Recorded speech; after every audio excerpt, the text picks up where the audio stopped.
ini saya akan melanjutkan materi farmasi fisik.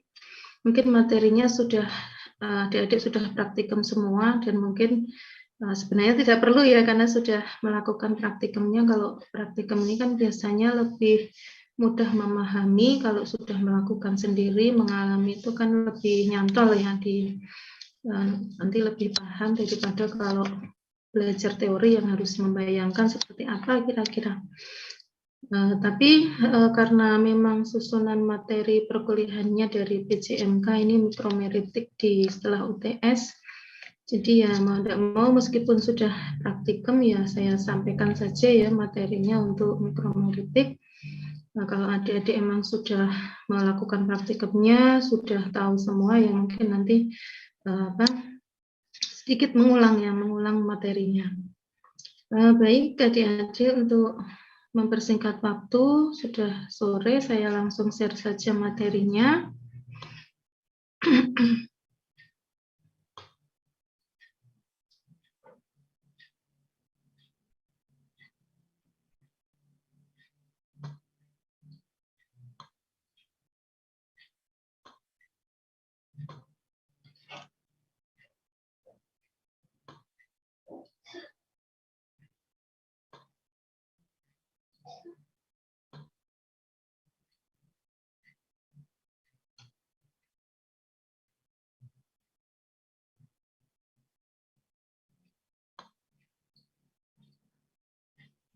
Baik, materi siang hari ini tentang mikromeritik yang adik-adik secara teori juga sudah mengetahui ya, dari membuat jurnal, membuat laporan, kemudian melakukan percobaannya. Mikromeritik itu mempelajari tentang apa, manfaatnya apa, saya kira adik-adik sudah tahu, apalagi juga sudah melakukan diskusi sebelum praktikum dengan dosen pengampu. Jadi mungkin di sini saya mengulang saja tentang mikromeritik ini. Mikromeritik ini pertama kali dinyatakan oleh Della Valle ya dalam bukunya Mikromeritik The Technology of Fine Particle.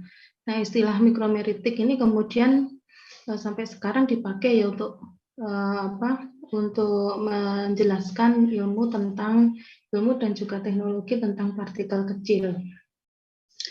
Nah, kenapa ini ilmu tentang partikel kecil itu dipelajari? Nanti akan banyak sekali relevansinya dengan bidang kita di ilmu farmasi. Kenapa partikel itu kita pelajari?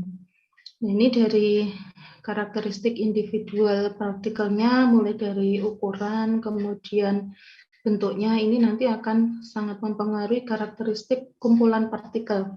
Karena kita di farmasi itu pakainya tidak cuma single partikel, tapi kumpulan partikel atau serbuk ya.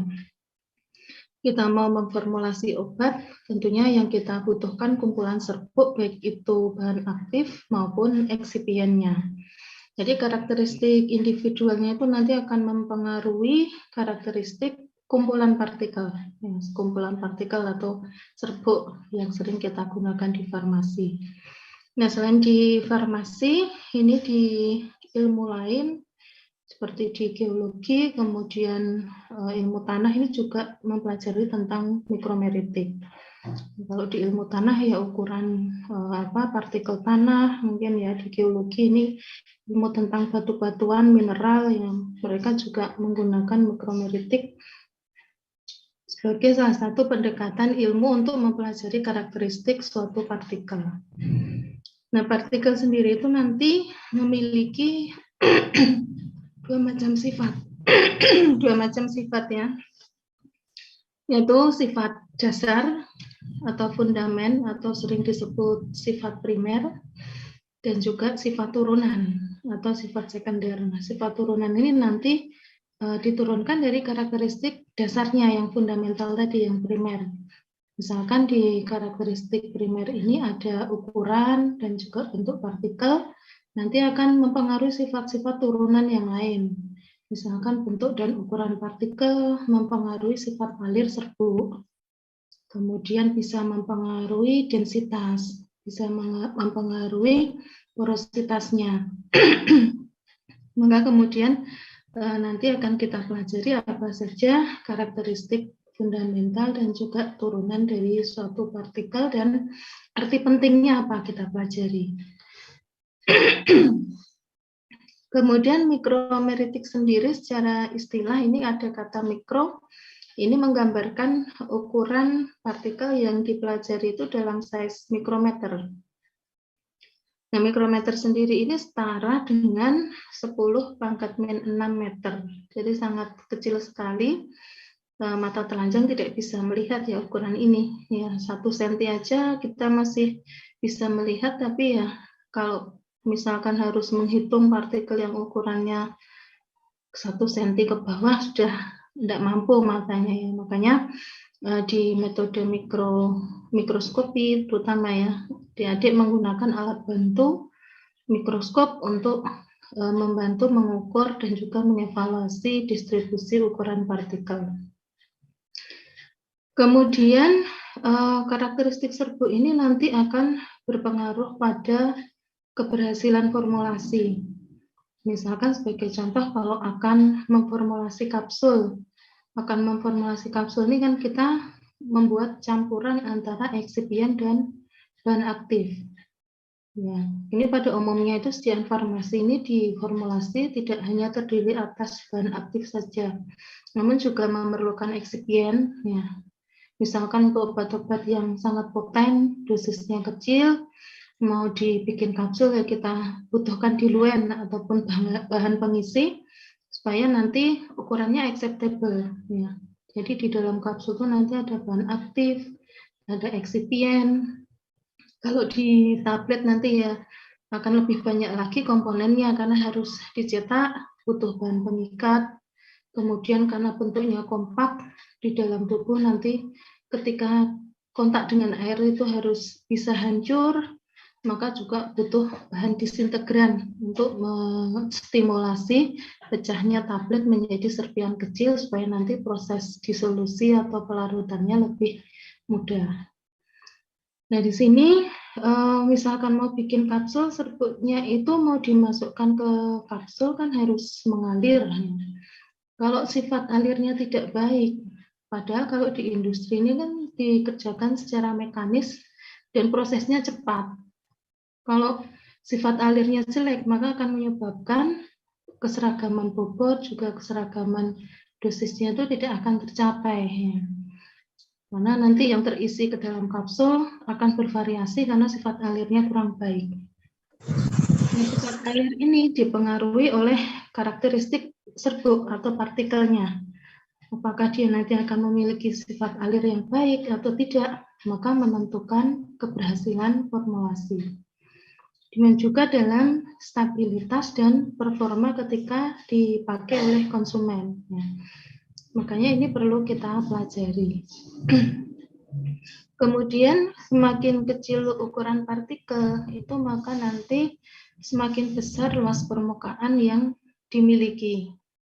Nah, mungkin kalau secara kita melihat ilustrasi ini ya, misal kita punya satu kubus ukuran 1 cm 1 cm, ini kubusnya besar. Kalau dipotong jadi kecil-kecil, mungkin ada yang menganggap luas permukaannya akan lebih besar yang kubus besar ini. Padahal kalau kita hitung pengurangan ukuran partikel, pengecilan itu nanti akan menghasilkan luas permukaan yang lebih besar. Misalkan di sini pada kubus dengan sisi-sisi 1 cm, maka luas permukaan pada satu sisinya ini adalah 1 cm.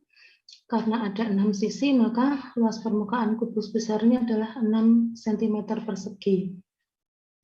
Begitu dipotong dengan panjang sisinya setengah-setengah, maka satu sisinya akan memiliki luas 1/4 cm persegi dikali 6. 1,5 ya. Kemudian kubusnya tadi yang besar tuh dipotong jadi 8. 1,5 kali 8, 12 ya. Berarti ini ada peningkatan 2 kali lipat pada luas permukaan partikelnya. Nah, di sini terbukti bahwa reduksi ukuran partikel itu akan meningkatkan luas permukaan. Ini menguntungkan kalau pada proses disolusi atau pelepasan sediaan, ukuran yang kecil ini akan percepat proses disolusi. Makanya tadi pada formulasi sediaan tablet, kita membutuhkan disintegran agar tablet yang utuh itu bisa pecah menjadi granul-granul, kemudian menjadi partikel yang halus, supaya nanti kontak dengan cairan medium pendisolusi itu akan lebih mudah. Maka kemudian proses disolusi atau pelepasan obat dalam cairan biologis akan terjadi cepat. Nah, kemudian ukuran partikel ini perlu dianalisis. Tujuannya apa? Tujuannya untuk mendapatkan data kuantitatif tentang ukuran dan juga distribusi ukuran. Nah, ini kalau adik-adik sudah praktikum kan tentu yang dicari ketika menggunakan metode mikroskopi maupun pengayaan itu kan tidak hanya mencari rata-rata ukuran partikelnya, tapi yang lebih penting lagi adalah mengetahui tentang distribusi ukuran atau sebaran ukuran partikel. Karena nanti yang kita gunakan dalam sediaan farmasi ini kan serbuknya bervariasi. Ada bahan aktif, ada eksipien. Mungkin partikelnya itu akan sama semua satu ukuran. Ini sangat tidak mungkin terjadi. Pasti akan ada variasi ukuran, cuma variasi ukurannya itu besar atau kecil ini akan terlihat di kurva distribusi ukuran. Nah, kalau dalam terapi, dalam formulasi ini kan tentunya kita mengharapkan sekumpulan partikel itu memiliki distribusi yang seragam. Distribusi yang seragam itu ya ukurannya bervariasi namun tidak lebar variasinya. Nah, ini supaya apa? Supaya nanti karakteristik misalkan pada saat proses pembuatan sifat alirnya, kemudian pada proses disolusi itu tidak bervariasi. Kalau ukurannya variasinya besar, yang kecil-kecil pasti akan mengalami disolusi lebih cepat, yang besar agak lama. Nah, ini kan disolusi menyebabkan terjadinya tidak serentak, ya kan bervariasi waktunya. Nah, kalau misalkan jumlah partikel yang kecil itu mencukupi untuk menimbulkan onset cepat, kalau tidak, ya pasti nanti sangat variatif sekali efeknya, ya obatnya itu karena disebabkan oleh variasi ukuran. Demikian juga kalau mau bikin suspensi ini kan pasti ada serbuk yang tidak larut. Nah, kalau serbuknya variatif ukurannya, ya pasti yang besar akan mengendap lebih dulu, jauh lebih cepat. Yang kecil akan lebih lambat. Nah, ini juga nanti akan mempengaruhi stabilitas fisik dari sediaannya. Kemudian mempengaruhi juga tampilan fisik dari sediaannya. Yang besar akan sangat mudah mengendap, yang akan terlihat endapan, terlihat area yang jernih, itu nanti juga secara tampilan tentu kurang estetik. Ya. Maka dari itu, setelah mengukur rata-rata ukuran partikel distribusinya itu dilihat. Nah, untuk menentukan distribusinya itu nanti seragam atau tidak, itu ada namanya penentuan indeks polidispersi, ya. Kalau dengan alat-alat yang sudah otomatis itu bisa langsung keluar ya nilai rata-rata dan juga indeks polidispersitasnya. Tapi kalau metode mikroskopi itu yang sudah dilakukan adik-adik ini memang harus dihitung secara manual ya. Berapa indeks polidispersitasnya. Kemudian ini klasifikasi partikel berdasarkan ukuran, ada yang sangat kasar, very coarse, lebih besar dari 1000 mikrometer, dan ada very fine partikel 90 sampai 125 mikrometer. Nah, nanti secara aplikatif dalam sediaan itu yang kita gunakan ukuran berapa, itu menyesuaikan dengan tujuan pemakaian juga rute mana yang akan di rute pemberian dari obatnya. Misalkan untuk rute pemberian di mata, misalkan salep-salep mata, itu nanti derajat halus serbuknya juga harus dikendalikan supaya ketika pasien memakai itu tidak seperti kelilipan ya, karena ukuran partikel yang besar seperti mata kena debu itu aja udah kerasa ya. kelilipan, tidak nyaman. Nah, nanti kalau pasien tuh merasakan ketidaknyamanan ketika pakai salep atau sedian salep untuk mata misalkan, itu pasti nanti akan mengakibatkan kepatuhannya kurang baik juga. Apalagi kalau harus kontak ke mukosa-mukosa ya, seperti di mata ini kan mukosa. Di bagian dalam kelopak mata itu ada konjungtiva, mukosa, kemudian kornea ini juga selaput yang tipis yang bisa tergores, bisa iritasi kalau terkena partikel yang ukurannya besar, kemudian bentuknya tajam, bentuk permukaan, makanya nanti juga dipelajari. Permukaan atau bentuk partikel kan macam-macam, nanti ada yang silinder, ada yang batang, ada yang sferis, ada yang oval, bervariasi, ada yang berduri-duri mungkin permukaannya ya, bergerigi, lalu nanti berpengaruh juga pada kenyamanan kalau digunakan untuk organ-organ yang mukosa ya, atau mungkin kalau di permukaan kulit, salep kulit untuk mengobati kulit yang luka, ketika kita mengoleskan kalau serbuknya kasar, ukurannya besar, tentu nanti juga akan tambah sakit ya, tambah iritasi. Ya, nanti ini sangat berpengaruh ukuran partikel itu terhadap keberhasilan terapi. Nah, di sini kita lihat apa pentingnya mikromeritik itu dalam farmasi. Yang pertama adalah misalkan pada proses pelepasan atau disolusi, tadi yang sudah saya singgung ya, bahwa proses pelepasan atau disolusi ini adalah proses perpindahan bahan aktif dari sediaan ke medium pendisolusinya. Kalau kita minum tablet ya berarti bahan aktif akan keluar dari sediaan tablet ke medium disolusinya cairan biologis. Nah, baru kemudian kalau sudah terlarut akan mengalami absorpsi. Nah, di sini ukuran partikel sangat mempengaruhi pelepasan obat dari sediaan. Ini bisa dijelaskan oleh dengan menggunakan persamaan Loyes-Whitney di sini, bahwa kecepatan disolusi dc per dt ini dipengaruhi oleh A. A ini adalah luas permukaan. Nah, tadi luas permukaan itu akan meningkat kalau ukuran partikelnya kecil, diperkecil. Sehingga luas permukaan ini berbanding terbalik dengan ukuran. Makanya kalau ukuran partikelnya kecil, proses disolusi atau pelepasan ini akan semakin cepat. Nah, kalau proses pelepasan atau disolusinya itu cepat, maka tahap selanjutnya setelah obat itu melarut akan mengalami absorpsi. Kalau sudah terabsorpsi masuk ke peredaran darah, nah obat akan tersedia untuk berinteraksi dengan tempat aksi memberikan efek. Kalau prosesnya cepat ya pasien akan merasakan efek dari obat itu lebih cepat.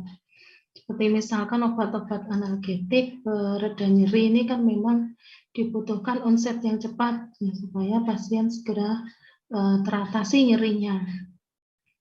Kemudian mempengaruhi stabilitas fisik sediaan. Nah, sebagai contoh di sini ada sistem suspensi dan juga emulsi. Nah, emulsi dan suspensi ini kan juga adik-adik praktikumkan ya di menghitung volume sedimentasi pada suspensi, flokulasi, dan diflokulasi ya.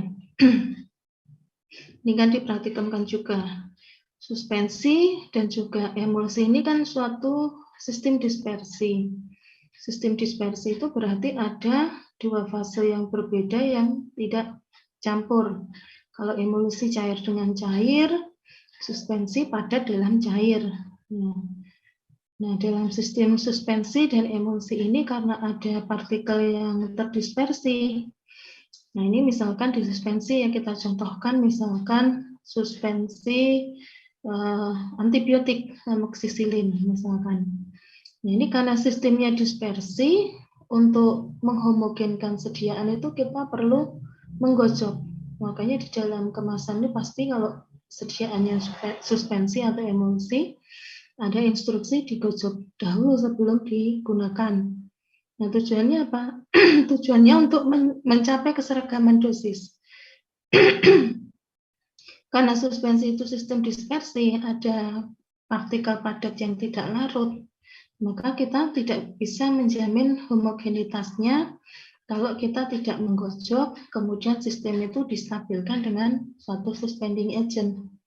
Nah, makanya dalam sistem suspensi ini karena ada padatan yang tidak terlarut, ini yang menjadi permasalahan adalah stabilitas fisiknya.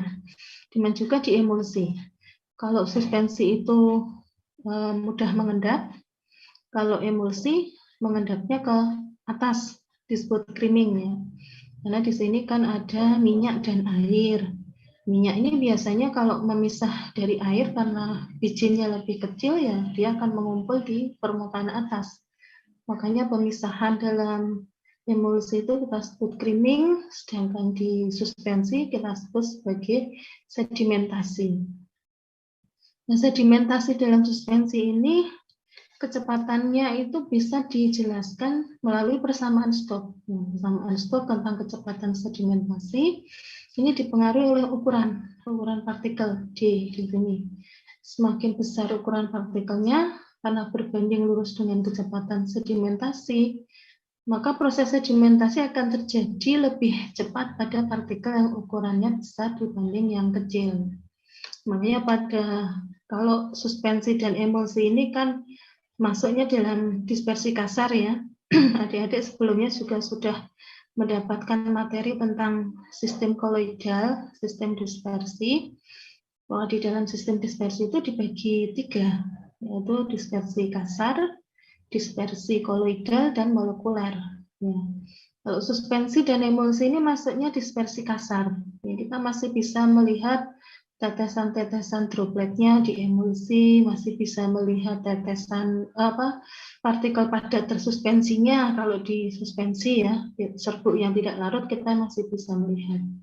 Tapi kalau di dispersi koloidal, misalkan contohnya nanosuspensi atau nanoemulsi, maka untuk melihat fase terdispersi itu kita membutuhkan alat bantu mikroskop elektron. Mikroskop optik tidak bisa mengamati sistem koloidal karena kecil, sehingga butuh mikroskop elektron. Nah, kalau dalam sistem koloidal itu maka nanti secara stabilitas akan lebih baik dibandingkan yang dispersi kasar, karena tadi ukuran partikelnya kecil. Ya. Di persamaan Stokes tadi ukuran partikel yang kecil akan lebih lambat sedimentasinya. Sehingga kalau nanosuspensi, nanoemulsi itu sediaan yang secara termodinamik cukup stabil. Kalau kita mau mengendapkan partikelnya saja kita harus pakai sentrifuge yang ultrasentrifugasi. Nah, dengan sentrifuge yang biasa itu tidak mampu mengendapkan partikel-partikel koloidal. Yang RPM-nya 12.000 ke atas itu baru bisa memisahkan koloidal system. Nah, ini makanya tadi stabilitas fisiknya dipengaruhi oleh ukuran partikel. Kemudian keseragaman dosis. Keseragaman dosis ini nanti antara dua serbuk yang memiliki massa yang sama, namun ukuran partikelnya besar dengan kecil, pasti nanti untuk menghomogenkan pada saat pencampuran dan juga keseragaman dosisnya itu akan lebih mudah tercapai pada yang ukurannya kecil, karena nanti jumlahnya pasti lebih banyak. Ya, kalau massanya sama, yang satu ukuran partikelnya besar, yang satu kecil. Berarti yang kecil itu ukuran partikelnya akan lebih banyak, lebih mudah untuk dihomogenkan, diseragamkan pada saat proses pencampuran. Kemudian pada pembuatan tablet dan kapsul, ukuran partikel ini akan menentukan sifat alir. Ya, karena nanti pada saat pembuatan tablet ini kan campuran serbuk dimasukkan ke dalam mesin cetak itu melalui hopper, bentuknya seperti corong. Nah, ini juga di industri kan prosesnya mekanis, cepat. Kalau sifat alirnya baik, maka produknya itu akan masanya, beratnya itu akan seragam. Nah, kalau masanya seragam, beratnya seragam, kan pastinya dosisnya juga akan seragam. Kalau masanya bervariasi, ya bisa dipastikan nanti dosisnya tidak akan seragam, akan variatif.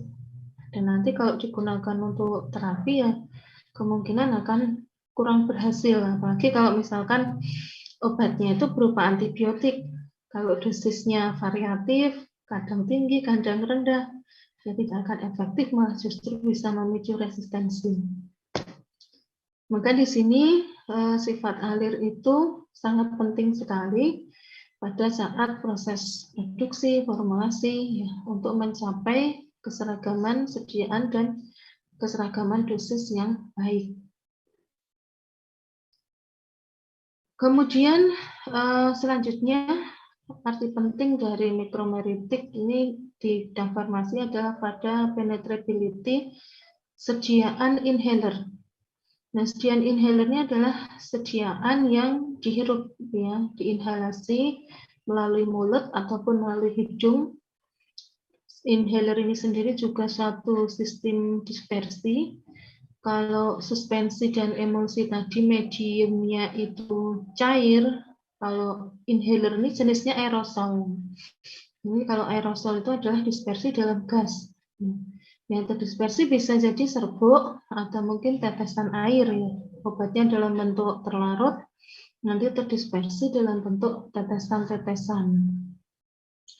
Nah, dalam sediaan inhaler berupa aerosol ini, kedalaman penetrasi dari bahan aktif di dalam saluran pernafasan itu akan dipengaruhi oleh ukurannya. Kalau kita lihat ini saluran pernafasan ini bercabang-cabang, ya, berkelok-kelok, bercabang-cabang, kemudian di bagian terminalnya ada alveolus yang paling dalam. Nah, untuk bisa berpenetrasi ke alveolus ini, maka serbuk-serbuk dengan ukuran 1-5 mikrometer ini yang bisa terdeposisi jauh di bagian alveolus. Kalau partikel dengan ukuran 5-10 mikrometer, ya nanti hanya akan terdeposisi di saluran nafas atas. Makanya kontrol ukuran partikel ini akan sangat menentukan seberapa dalam partikel itu akan berpenetrasi dalam saluran pernafasan. Ini kalau bentuk ukurannya kecil kan lebih aerodinamis, ya. Ini dihirup, maka dia akan lebih mudah mengatasi hambatan anatomi saluran pernafasan yang berkelok-kelok, bercabang-cabang ini, sehingga dia nanti bisa terdeposisi di bagian bawah, paling bawah di alveolus.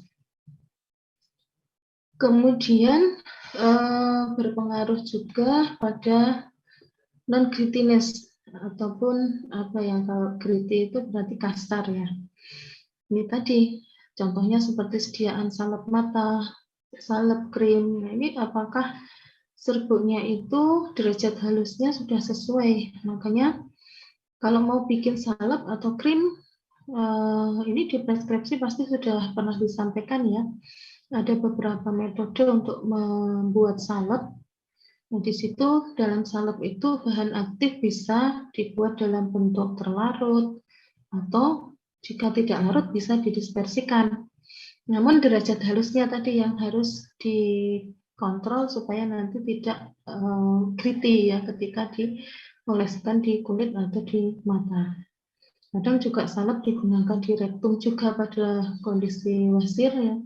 Ada untuk inflamasi, ada untuk anestesi, itu kain salep. Itu untuk anestesi biasanya wasir, ada pembengkakan, inflamasi, ini sering dikasih antiinflamasi atau anestesi untuk mengurangi rasa sakit. Nah, ini biasanya kalau ini nanti akan adik-adik lakukan juga ketika di semester 7 mengambil mata kuliah praktikum sediaan liquid semi-solid. Ini evaluasi secara mudahnya, ya, secara visual kalau kita ingin mengamati homogenitas suatu salep atau krim. Kita oleskan sediaannya dalam objek gelas, kemudian kita amati secara visual bagaimana tampilannya, homogen atau tidak, kemudian apakah bahan aktifnya kelihatan berbutir dan kasar ketika dioleskan di objek gelas, ini bisa terlihat. Makanya ini Contoh melakukan uji homogenitas itu salah satunya yang paling mudah ya dengan metode ini, dioleskan di objek gelas. Kemudian mempengaruhi rheologi. Rheologi itu tipe aliran ya. Kemarin juga ada topiknya di mata kuliah farmasi fisik ini. Adik juga sudah mempraktikumkan bahwa tipe aliran itu nanti ada aliran dilatan, pseudoplastis, plastis ya, dan macam-macam. Ada aliran Newton, non-Newtonian. Nah, di sini sediaan sambal, krim, pasta itu pasti memiliki tipe aliran yang berbeda. Salah satunya yang menyebabkan perbedaan itu adalah konsentrasi serbuknya. Misalkan di pasta itu kan konsentrasi serbuknya 50% lebih. Jadi kan sediaannya kaku ya.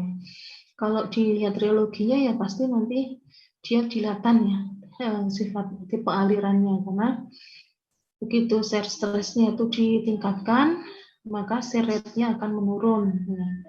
Berbeda dengan yang alirannya pseudoplastis atau plastis. Nah, kalau pseudoplastis atau plastis ini memang yang banyak diinginkan untuk berbagai sediaan farmasi, misalkan sirup kita gocok tidak tambah kental ya, tapi tambah akan menurun viskositasnya sehingga mudah untuk dituang. Suspensi juga begitu, ketika kita gocok menurun viskositasnya sehingga bisa mudah dituang dari wadahnya ke sendok untuk dikonsumsi pasien. Tidak justru meningkat viskositasnya ya. Ini yang ideal ya, plastis sudah plastis. Kemudian pada proses mixing atau pencampuran ya tadi sudah bagaimana caranya menghomogenkan bahan aktif yang kadarnya sangat kecil. Kan ada batu-batu yang sangat poten ya, dosisnya cuma 1 mg, 4 mg ya. Seperti misalkan CTM tuh 4 mg dosis lazimnya. Kalau paracetamol kan 500. Nah, yang 4 mg sama 500 mg ini kan dalam proses mixing nanti pasti akan banyak bermasalah pada dosis yang kecil. Nah, dosis yang kecil ini bagaimana nanti cara menghomogenkan? Nah, makanya size-nya kalau lebih kecil, pasti nanti serbuknya lebih banyak, akan lebih mudah di mixing dibandingkan kalau dosisnya kecil tapi ukurannya besar. Untuk mixing atau pencampuran akan lebih sulit. Kemudian dalam proses pengeringan, misalkan membuat granul atau ada pengeringan simplisia ya. Kalau dalam pengeringan, proses pengeringan tentu saja partikel yang ukurannya kecil itu akan lebih mudah dikeringkan daripada yang ukuran partikelnya besar.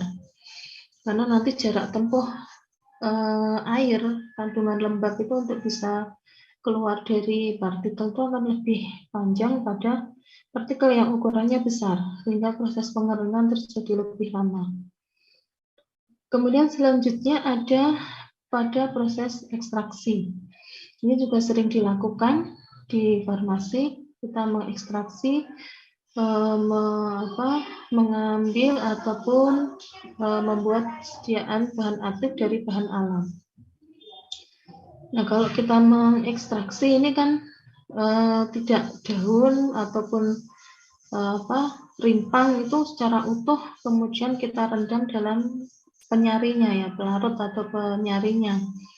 Nah, kalau ukurannya besar seperti itu ya nanti proses penyaringannya akan berlangsung kurang baik. Rendemennya akan kecil, bahan aktifnya akan sulit tertarik ke pelarut penyaringnya. Makanya pada proses ekstraksi itu simplisia kita kecilkan ukurannya, baik itu daun, rimpang, batang, kemudian akar ya, mungkin ada yang pakai akar juga, dikeringkan kemudian dikecilkan ukuran partikelnya.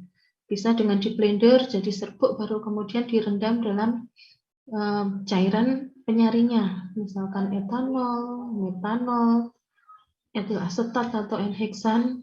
Ini sebagai pelarut, simplisianya direndam di dalam pelarutnya itu 2-5 hari ya, sambil sesekali diaduk ya untuk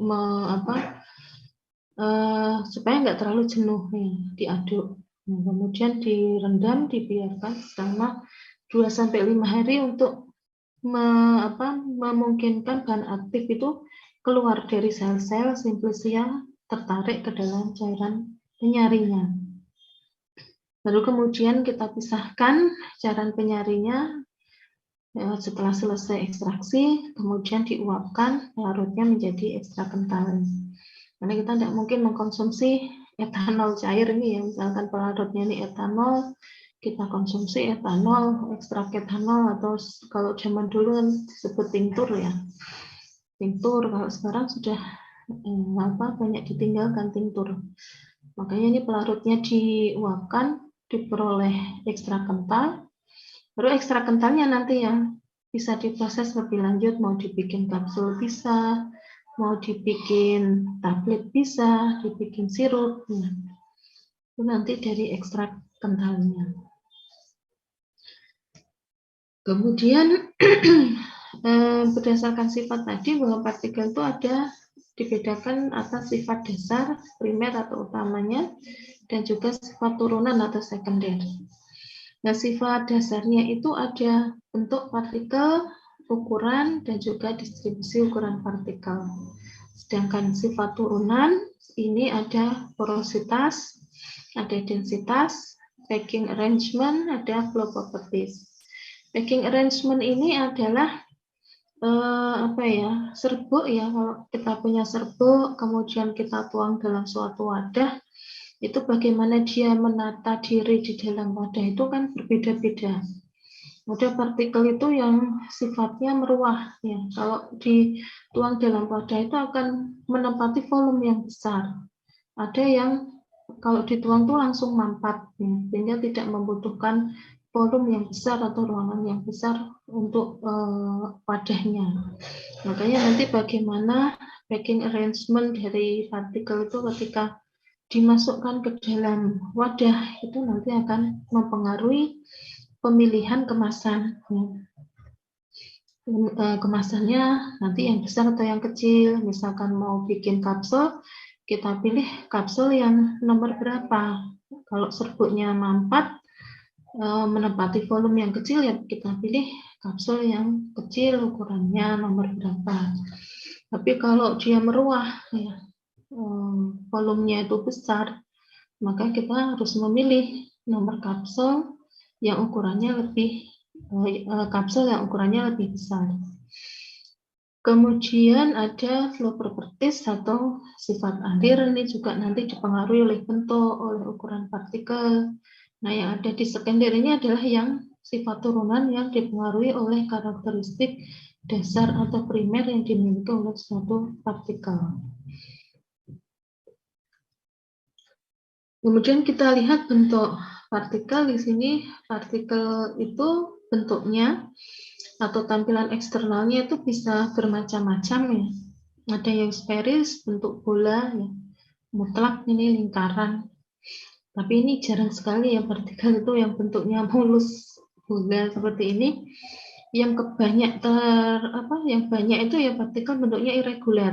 Ya, ada yang bersudut-sudut, ada yang panjang, ada yang silindrik, ya, ada yang flake atau serpian-serpian bentuknya seperti di gambar di bawah ini. Nah, itu nanti lebih banyak yang bentuknya irregular dibandingkan yang reguler, yang sempurna seperti bola. Makanya nanti ada beberapa permasalahan bagaimana kita mengukur partikel yang bentuknya irregular seperti ini. Nah, ini partikel yang diamati dengan mikroskop elektron. Kalau dengan mikroskop optik, kalau untuk partikel kecil kurang jelas ya. Jadi kalau serbuk-serbuk yang halus, kita perlu mengamati dengan mikroskop elektron, maka kita akan bisa mengamati secara jelas morfologi permukaannya. Permukaannya itu kasar, halus, berpori atau tidak, ini bisa terlihat. Nah, ini di lab kita juga punya ya SEM, scanning elektron mikroskopi. Nanti ada yang membutuhkan untuk penelitian nih biasanya penelitiannya Pak Yudi ini yang pakai SEM, karena penelitiannya di bidang kristalografi. Misalnya untuk melihat struktur kristal ini, SEM sangat membantu sekali untuk melihat bagaimana struktur morfologi permukaan dari suatu kristal. Nah, ini tadi partikel itu dari bentuknya dibedakan menjadi partikel yang sferis dan juga irregular. Karena yang kebanyakan itu irregular bentuknya, maka bagaimana ini bisa diukur? Nah, kalau yang bentuknya bola kan gampang aja ya, sudah ada rumus yang pasti. Tapi kalau yang bentuknya irregular, ya berarti kita yang bisa dilakukan adalah mengukur ekivalen diameternya. Ekivalen diameternya adalah suatu diameter yang dikorelasikan dari partikel yang berbentuk sferis ke partikel yang bentuknya irregular. Nah, mengkorelasikan berdasarkan apanya? Berdasarkan surface areanya, berdasarkan volumenya, kecepatan sedimentasinya. Suatu partikel yang irregular itu yang memiliki volume tertentu, nah kita cari partikel sferis yang memiliki volume sama dengan partikel irregular. Kalau partikel sferis kan pastinya lebih mudah diukur diameternya. Makanya diameter yang diperoleh dari partikel sferis yang volumenya sama dengan partikel irregular itu, maka nanti diameter partikel sferis itu juga menjadi diameter partikel yang irregular. Berdasarkan korelasi tersebut yang disebut sebagai ekivalen diameter. Nah, ini kalau sferis ya, partikelnya sferis ini sudah ada rumus yang pasti, menghitung surface area itu rumusnya apa, volume bagaimana, diameter seperti apa. Cuma yang asimetrik ataupun yang non sferis itu tadi, yang bisa dievaluasi adalah diameter surface, diameter volume, diameter projected yang dikorelasikan ya dengan diameter partikel yang berbentuk sferis. Jadi secara definisi surface diameter itu adalah diameter dari suatu partikel sferis yang memiliki permukaan yang sama dengan partikel yang irregular. Jadi tadi misal ada partikel irregular itu kita ketahui surface areanya berapa, maka kita mencari partikel sferis yang memiliki surface area yang sama. Kemudian kita ukur diameternya, maka diameter partikel sferis itu juga merupakan diameter dari partikel yang irregular, yang kita sebut sebagai ekivalen diameter. Ya diameternya tidak sama, ya kita anggap ekivalen aja ya, ekivalen. Karena kita menggunakan pendekatan dari surface areanya. Kalau menggunakan pendekatan dari volumenya, misalkan volume partikel itu kita ketahui dari menggunakan alat laser diffraction atau Coulter counter, maka diameternya itu yang kita sebut diameter volume. Kalau partikelnya itu kita ketahui projected areanya dari mikroskop, maka diameternya itu kita sebut sebagai diameter projected area. Dan seterusnya. Ya, ini metode-metode yang digunakan untuk mengetahui diameter ekivalennya itu, maka itu nanti menjadi diameternya, misalkan diameter yang diperoleh dari sedimentasi ya kita sebut stok diameter, kalau dari pengayakan ya disebut shift diameter dan seterusnya. Kemudian distribusi ukuran partikel, ini tadi yang saya sampaikan bahwa ini juga penting. Ini sebenarnya mungkin buku petunjuk praktikumnya yang sekarang sudah berubah ya, saya sendiri sudah lupa rumus untuk menghitung polydispersity index itu seperti apa, saya cari belum ketemu. Dulu di petunjuk praktikum yang ketika farmasi berdiri awal-awal itu ada ya, bagaimana menghitung indeks polydispersitas. Jadi tidak cuma menggambar kurva distribusi ukurannya yang berbentuk lonceng itu ya, tapi juga menghitung parameter polydispersity index. untuk menentukan apakah populasi serbuk yang kita evaluasi itu memiliki monosize, ya, monodispersi atau distribusi yang seragam pada ukurannya, atau multidispersi atau multisize. Tentunya yang kita inginkan adalah monodispersi, ya, terkait dengan tadi performanya ketika dikonsumsi oleh pasien, ketika formulasi, ya, stabilitas itu nanti sangat dipengaruhi oleh distribusi ukuran juga, selain dipengaruhi oleh ukuran dari partikelnya. Nah, kemudian di sini kalau kita punya dua sampel serbuk itu yang memiliki rata-rata ukuran sama, itu belum tentu memiliki distribusi ukuran yang sama. Bisa jadi yang satu itu ukurannya seragam, tapi yang sampel satunya itu variatif, ya, ada yang besar, ada yang kecil, namun rata-ratanya sama. Maka nanti akan sangat berpengaruh sekali ini, ya, ukuran yang sama, tapi ternyata pola distribusi ukuran partikelnya berbeda.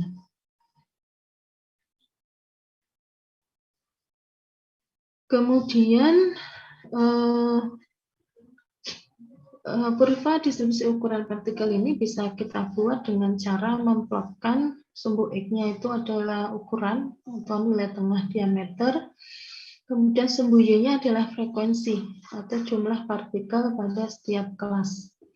Sehingga kita nanti bisa menggambar kurva distribusi ukurannya. Untuk kurva distribusi ukuran yang berbentuk lonceng sempurna seperti ini, kemudian ketika kita tarik garis tengah, bisa membagi sisi kiri dan sisi kanan itu secara simetris, maka kurva distribusi yang kita miliki itu adalah kurva distribusi yang normal. Nah, ini di peak yang puncak ini adalah data yang paling banyak muncul, sering kita sebut modus, ya, di matematika. Kemudian modusnya ini juga sebagai nilai tengah, juga sebagai min atau rata-rata. Ini kalau distribusinya itu normal. Nah, ini distribusinya normal. Nilai median itu akan membagi kedua sisi kurva itu dengan simetri. Namun kalau distribusinya itu skewed, ya, miring, seperti B dan C ini, ya, ini kan distribusinya tidak normal ini. Peak-nya di sebelah kiri berarti yang paling banyak adalah ukuran partikel yang kecil. Kalau yang ini ukuran partikelnya besar.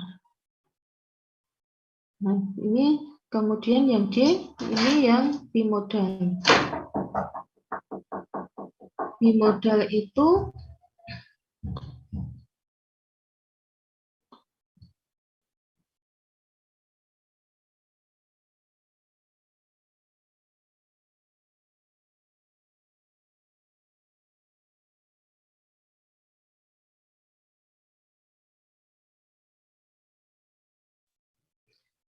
kemudian yang D ini yang bimodal, ini double peak, ya. Double peak ada dua puncak. Ini tentunya juga bukan sampel yang baik. Kalau kita disuruh memilih, ya, ada sampel serbuk dengan berbagai pola distribusi ukuran.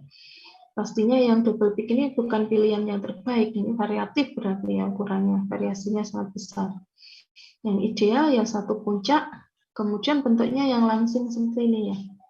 Karena nanti akan lebih seragam nanti secara ukurannya dibandingkan yang kurvanya mungkin melebar, ya, melebar sampai panjang, variasinya banyak sekali ukurannya. Kemudian kurva distribusi ukuran partikel yang skewed ini sebenarnya bisa kita jadikan distribusi yang normal dengan cara melogkan datanya kita logkan, ya, log data diameternya kita logkan, kemudian akan kita peroleh kurva distribusi log normal. Biasanya akan lebih normal distribusinya, ya. Kemudian untuk menghitung rata-rata partikel, ukuran partikel, Ini adik-adik juga sudah bisa dalam menghitung ya, rata-rata aritmetik itu bisa kita peroleh dari jumlah ukuran partikel dibagi jumlah partikel. Ini sudah dilakukan kemarin di metode mikroskopi maupun metode pengayaan. Kemudian ini ada datanya, data pada hasil pengukuran metode mikroskopi. Ini semua juga sudah bisa melakukan ya, kemarin mengkoleksi 500 partikel, 300 sampai 500 partikel, kemudian dari 500 partikel itu kita cari data yang terbesar dan data yang terkecil untuk menghitung rentangnya. Banyaknya kelas bisa dihitung dari rumus 1 plus 3,3 log N. Kemudian panjang kelas diperoleh dari rumus rentang per banyak kelas. Jadi untuk membuat klasifikasi kelasnya ini rentangnya, intervalnya berapa, apakah intervalnya itu 3, 5, 10, 8, nah itu tidak dibuat dengan apa ya kira-kira, tapi kita menggunakan rumus ini, pendekatan rumus ini untuk menentukan berapa jumlah kelasnya, kemudian interval pada setiap kelas ini berapa, ini bisa ditentukan dari rumus tersebut. Kemudian untuk rata-ratanya ya nanti tinggal dihitung. Min partikel ini adalah dari diameter nilai tengah. Kalau intervalnya 10 sampai 30 ya berarti nilai tengahnya 20. Nah, ini maka di min partikel diameternya 20. Kemudian jumlahnya berapa? Yang kisaran ukurannya 10 sampai 30. Oh, di sini ada 100. Ya, berarti dihitung saja frekuensinya, persentasenya, kemudian untuk menghitung rata-ratanya N dikali D, ini kita jumlahkan, ditotal, dibagi dengan jumlah sampel yang kita evaluasi. Ini kalau di contoh ini ada 2.200 sampel partikel ya. Kalau yang dilakukan dalam praktikum 500. Ini sebagai pembagi. Kemudian ini persamaan Edmondson untuk menghitung rata-rata ukuran partikel. Ini ada variabel P dan F ini yang nanti pada nilainya masing-masing memiliki arti tertentu. Ya, bisa menunjukkan apakah partikel length, apakah surface volume, atau rata-rata geometri atau aritmetik. Ini tergantung pada nilai P dan juga F-nya. Kemudian langsung saja kita ke metode untuk menentukan ukuran partikel. Sini ada metode pemisahan. Metode pemisahan itu ada sieving, pengayakan, kemudian ada sedimentasi, kemudian metode perhitungan itu dengan mikroskop optik dan juga konduktivitas. Ini Coulter counter. Kemudian penentuan surface area dengan air permeability dan absorption method. Kemudian metode pemisahan, tadi ada sieving dan juga ada sedimentasi. Ini menggunakan ayakan dengan nomor ayak yang sudah dikalibrasi, menggunakan alat mechanical shaking. Kemudian kalau untuk sedimentasi menggunakan pipette Andresen, elutriation dengan menggunakan centrifuge. Kalau metode perhitungan di sini ada mikroskopi, ini dibedakan menjadi dua berdasarkan rentang ukurannya. Ada mikroskop optik, ada elektron untuk ukuran partikel yang kecil. Kemudian konduktivitas ini Coulter counter. Kemudian ada dynamic image analysis dan dynamic light scattering. Ya, ini saya sering menggunakan yang ini ya, dynamic light scattering untuk penelitian nanopartikel. Dalam dynamic light scattering ini sediaan sampel, saya punya nanosuspensi misalkan ya, itu dimasukkan ke dalam alat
Ya, masih pada standby nggak ya ini ya?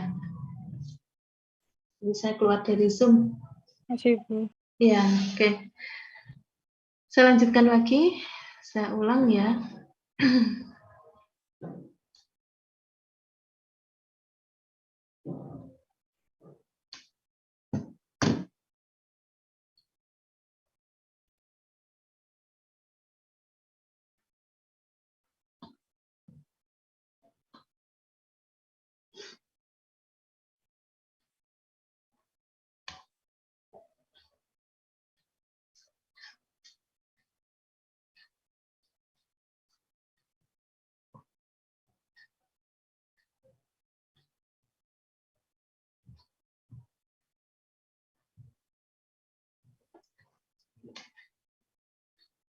Ya, baik, saya lanjutkan tadi dynamic rate scattering tadi ya untuk colloidal particle itu di partikel koloid punya sifat efek tindal menghamburkan cahaya, ini yang digunakan dalam prinsipnya digunakan dalam dynamic rate scattering. Berapa intensitas cahaya atau sinar yang dihamburkan oleh partikel itu nanti yang akan terbaca oleh alat sebagai ukuran partikel. Nah, ini juga tadi terkait dengan stabilitas ya. Kalau colloidal partikel ini kan punya gerak Brown juga. Setiap partikel yang punya ukuran di bawah 5 mikrometer maka punya kecenderungan memiliki gerak Brown. Nah, ini colloidal partikel ya. Nano ini kan masuk dalam colloidal, nanti punya gerak Brown. Maka kenapa suspensi nano itu nanti lebih stabil dibandingkan suspensi yang dispersi kasar ya. Karena tadi itu ukurannya kecil, ada gerak Brown, gerak acak ke segala arah yang nanti itu akan meniadakan pengaruh gravitasi. Kalau ukuran partikelnya besar nih kan pasti akan dipengaruhi gravitasi, gaya tarik ke bumi untuk akan lebih cepat mengendap. Jadi kalau punya gerak Brown maka akan meniadakan efek gravitasi sehingga suspensinya lebih stabil. Kemudian di sini penentuan surface area nanti metodenya ada air permeability method, ada absorption method. Kemudian ini kisaran ukuran yang applicable untuk memilih metode. Kalau ukurannya lebih kecil dari 1 mikrometer ya, dengan mikroskop elektron, ultrasentrifugasi atau absorpsi. Ya tadi ya, ultrasentrifugasi ini untuk sentrifuge dengan RPM yang sangat besar. Kalau yang sentrifuge biasa itu mungkin hanya sampai 6.000 atau 9.000 RPM, tapi kalau yang ultra ini 12.000 ke atas. Karena memang ditujukan untuk memisahkan partikel koloidal yang biasanya sulit sekali mengendap, sulit dipisahkan, sehingga perlu RPM yang lebih tinggi. Kemudian kalau kisaran ukurannya 1 sampai 100, metode yang bisa dipilih bisa menggunakan mikroskop optik, sedimentasi, counter atau air permeability. Kalau lebih besar dari 50 mikrometer, bisa menggunakan metode pengayaan. Kemudian sekarang ada metode pengayakan. Di sini sudah dilakukan juga ya adik-adik dengan menggunakan serial mesh yang sudah terstandar ya.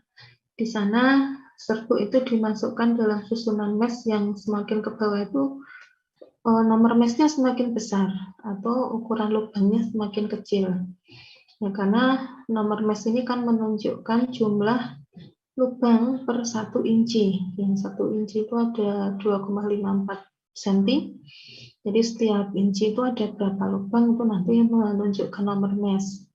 Semakin besar nomor meshnya berarti dalam 1 inci lubangnya semakin banyak. Jadinya ukuran lubangnya semakin kecil. Nah, ini sampel dimasukkan, kemudian alat dijalankan ya untuk memberikan agitasi, men-shaking, sehingga nanti serbuknya itu bisa dipisahkan berdasarkan ukurannya akan tertahan di masing-masing mesh yang ukurannya berbeda. Kemudian kelebihan dari metode pengayaan ini adalah simpel, mudah, bisa mengevaluasi ukuran partikel yang luas. Ini juga selain bisa digunakan untuk serbuk kering, ada juga metode sieving itu yang digunakan untuk pengayaan basah. Ya, misalkan ada sediaan suspensi, itu bisa diayak juga dengan metode pengayaan, ya karena kalau di metode dry sieving itu kan ada kecenderungan tuh serbuknya itu menggumpal.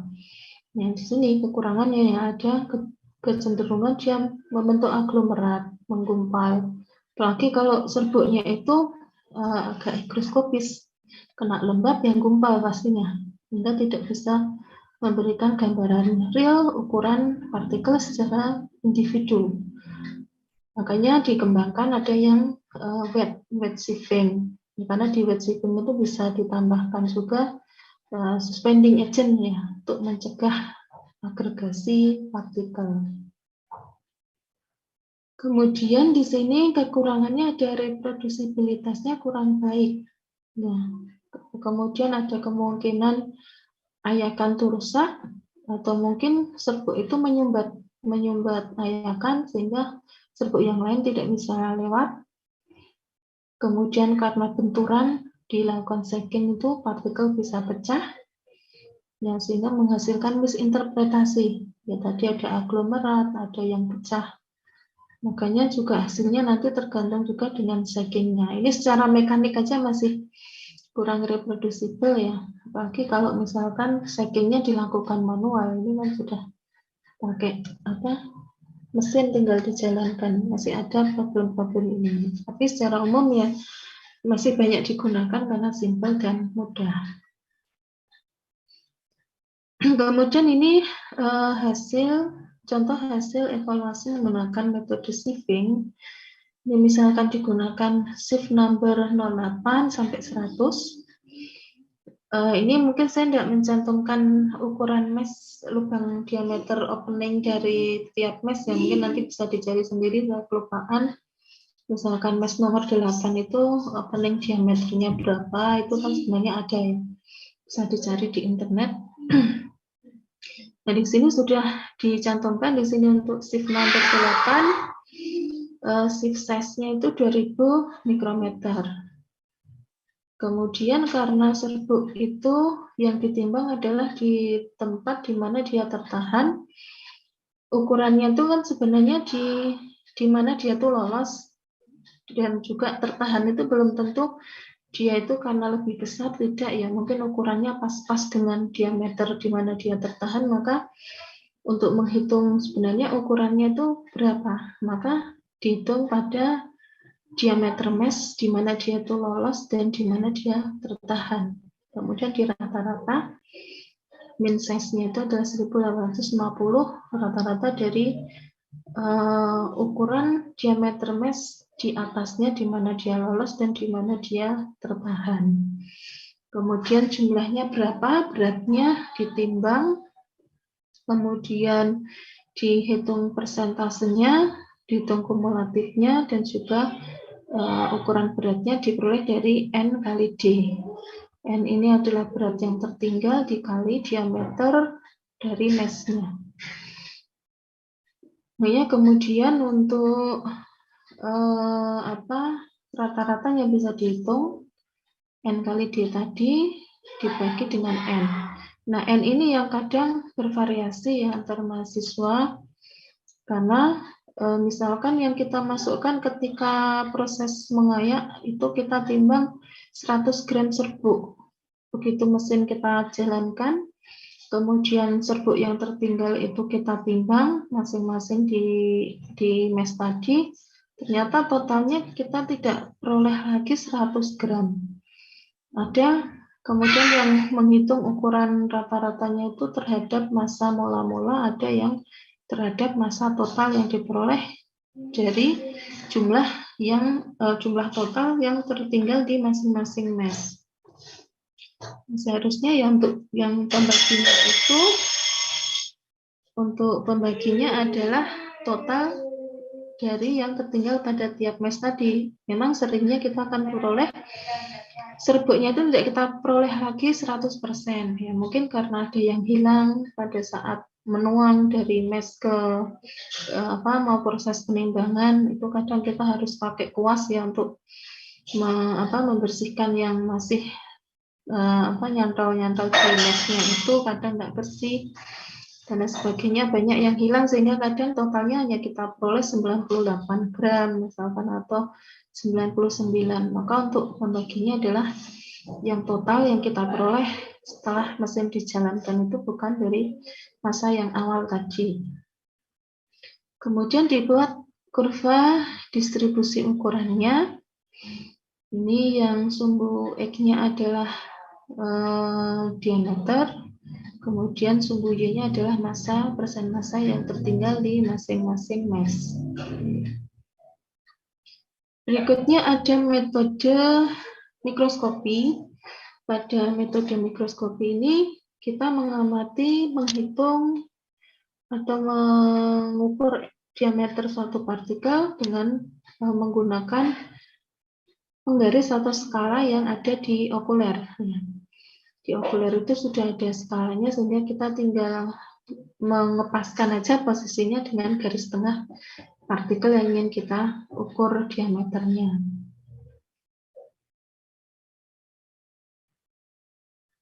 Nah, di sini untuk mengukur diameter ini dikenal ada beberapa jenis diameter ya. Ada diameter Martin, Verret, dan juga proyeksi. Untuk diameter Martin ini yang membagi partikel menjadi dua bagian yang sama. Ini yang garisnya putus-putus ini diameter Martin. Kemudian kalau Verret itu adalah diameter yang kita tarik dengan cara menarik, membuat garis sejajar, kemudian kita tarik dari garis yang satu ke yang lain itu dari arah yang berlawanan, kita ukur diameternya. Nah, posisi garis yang kita bikin untuk menarik diameternya ini, ya ini ada gambarnya dua ya. Bisa, di sini contohnya bisa horizontal, bisa miring. Yang benar yang mana? Ya semuanya benar, tapi asal kita konsisten ya menggunakan yang mana. Untuk partikel yang lain, kalau kita mau ambil yang horizontal, ya seterusnya menggunakan pendekatan menarik garis horizontal untuk mengukur diameternya. Tapi kalau kita mau ambil yang garis miring ini, kemudian kita tarik garis tengahnya di antara dua garis yang kita buat, arahnya miring, ya seterusnya kita bikin garisnya ini dari sisi yang miring, arahnya miring. Yang penting konsisten. Nah, kemudian kalau diameter proyeksi ini adalah diameter lingkaran yang sama dengan partikel yang diamati tegak lurus. Sehingga kalau di mikroskop itu kan kita mengamati secara tegak lurus proyeksi gambar dari suatu partikel. Kita anggap sebagai satu lingkaran, kemudian kita tarik garis tengahnya, itulah diameternya. Nah, mungkin ini kalau dari teorinya kok susah ya, mau ngukur 500 partikel harus mikirin Verret Martin, ini susah. Ya, tentunya kalau di mikroskopi ya kita tinggal menyesuaikan aja, sudah ada rulernya di sini, penggarisnya kita tinggal mengukur disesuaikan dengan jumlah garis skalanya ini ada berapa, nanti kita tinggal menentukan diameternya. Kelebihan dari metode mikroskopi itu akurat, simpel, mudah mengamati aglomerasi. Kalau di Siveng tadi kan kalau ada aglomerat itu kita tidak bisa mengamati ya proses yang di dalam itu, mungkin ada lembab, kemudian karena benturan antar serbuk itu akhirnya mereka nempel satu sama lain, ya kita tidak bisa mengendalikan. Tapi kalau di mikroskopi ini kita bisa dengan mudah mengamati aglomerasi. Ya. Ketika mempersiapkan sampel ini kan kita tidak dipatok harus bikin suspensi itu 1%, 2%, atau 3% ya. Yang penting kita serbuk kita itu kita kasih air, ketika diamati di bawah mikroskop kok masih gumpal-gumpal, gerombol-gerombol, ya berarti kurang encer ya. Kita bisa encerkan lagi sehingga nanti bisa teramati partikelnya itu tunggal secara individu. Ya, tinggal diencerkan saja, ditambah air, atau bikin sampel lagi dengan serbuk yang lebih sedikit, airnya banyak, sehingga akan teramati partikelnya itu tunggal, tidak tumpuk-tumpuk. Kemudian kekurangannya adalah time consuming karena kita harus mengumpulkan 500 partikel. Nah, 500 partikel ini kan supaya kita mendapatkan gambaran yang representatif dari suatu sampel. Kalau jumlah sampelnya sedikit itu kan tidak bisa menggambarkan kondisi keseluruhan secara umumnya seperti apa. Karena nanti kalau kita ambil sampel itu kan sampel itu untuk menggambarkan suatu populasi tertentu. Ya, kita hanya mengambil beberapa saja jumlahnya. Kalau jumlahnya kurang representatif, yaitu nanti kurang bisa menggambarkan kondisi sebenarnya dari sampel. Meskipun kita tidak mengukur semua sampel partikel yang ada di situ, ya hanya mengambil sampel saja. Makanya yang kita perlukan tuh banyak, supaya ini bisa mewakili kondisi dari populasi yang kita ambil. Nah, misalkan Bu Icus kan punya serbuknya itu mungkin 1 kilo atau berapa botol gitu, yang kita ambil hanya berapa jimpit gitu ya, sedikit. Nah, itu kita hitung aja 500, nanti hasilnya mewakili serbuk yang jumlahnya 1 kilo atau berbotol-botol tadi.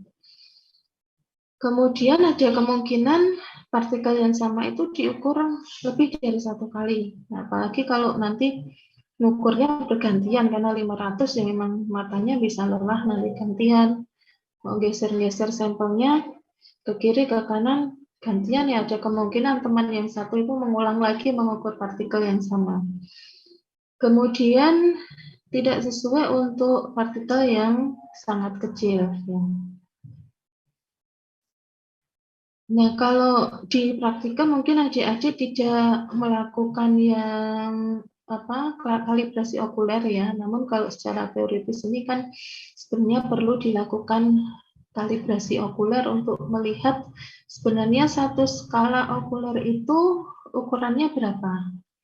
Ini kalau secara teori yang saya dapatkan ini dari searching ini untuk mengkalibrasi okuler itu menggunakan gelas objek yang ada skalanya 1 meter dibagi 100.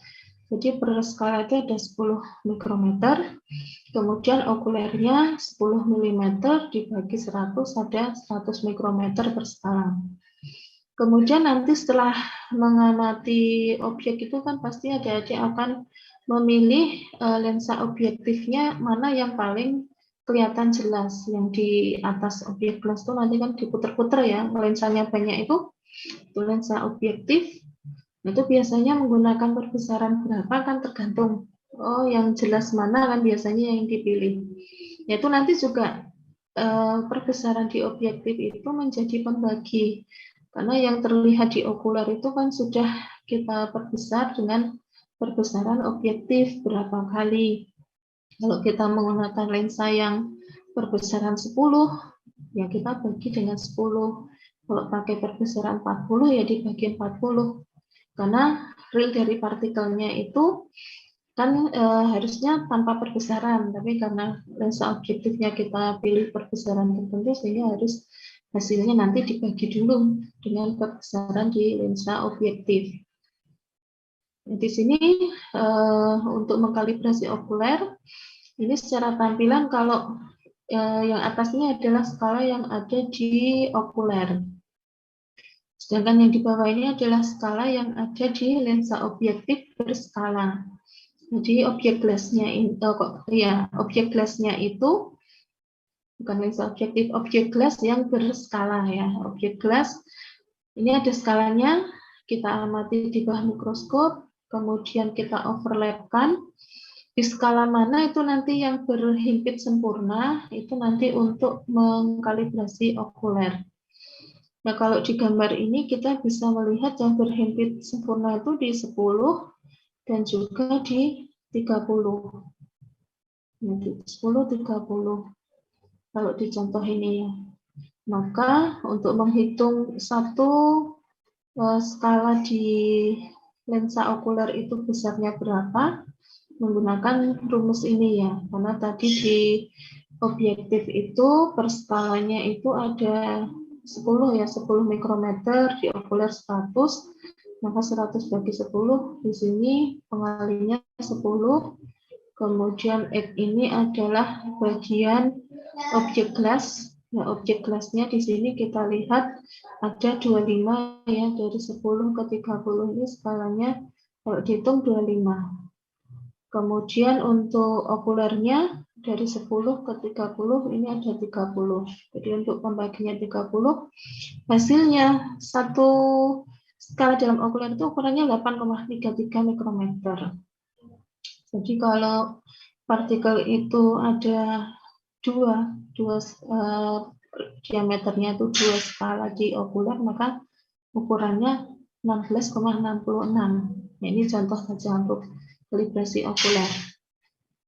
Ini tadi datanya sama ya seperti contoh sebelumnya untuk metode mikroskopi.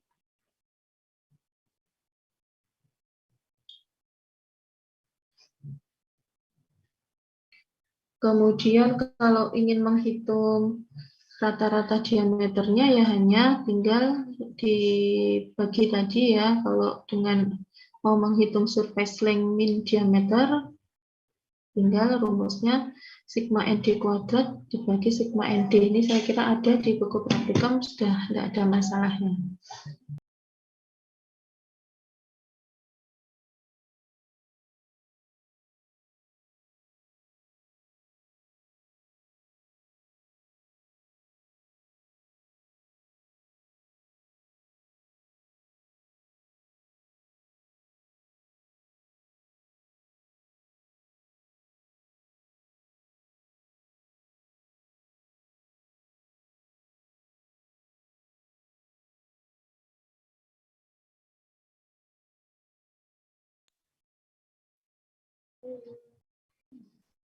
Kemudian dibuat kurva distribusi frekuensi tadi ya. Kemudian kita lanjutkan di metode sedimentasi. Metode sedimentasi ini didasarkan prinsip bahwa suatu objek itu akan lebih cepat mengendap jika ukurannya itu besar. Jadi berdasarkan ukuran kecepatannya. Dan ini kita menggunakan pendekatan dari persamaan Stokes untuk melihat ukuran diameternya. Kalau di metode pengayakan tadi kan diameternya diukur melalui diameter pembukaan dari lubang mesh. Tapi kalau di mikroskopi tadi kan berdasarkan diameter yang bisa terukur melalui skala di okuler. Nah, kalau yang metode sedimentasi ini ukurannya itu dihitung dari sampelnya nanti kan diambil pada waktu-waktu tertentu. Ini T-nya ini adalah waktu-waktu di mana diambil sampelnya. Yang lain ini tetap rho, kemudian G, viscosity ini semua tetap. Yang berubah hanya waktu dan H. Nah, ini adalah tinggi dari sediaan dari ujung pipet Andreessen-nya itu sampai ke permukaan atas. Nah, ini tingginya berapa? Maka nanti kita bisa peroleh diameter Stokes-nya. Kemudian untuk mengetahui frekuensinya berapa, kalau di metode pengayaan kan dengan menimbang yang tertinggal di masing-masing mesh.